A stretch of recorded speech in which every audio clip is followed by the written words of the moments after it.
Mini বছর ৫ হবে।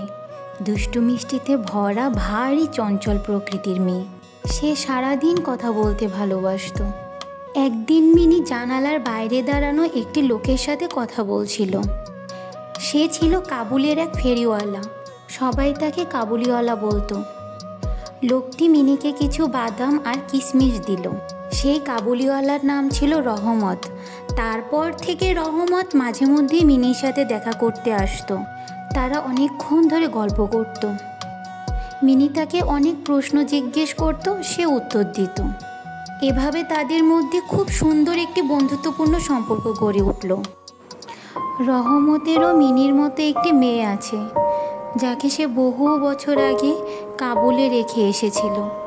মেয়েটির সাথে অনেক দিন তার দেখা হয়নি, তাই মিনিকে দেখলে তার নিজের মেয়ের কথা মনে পড়ত।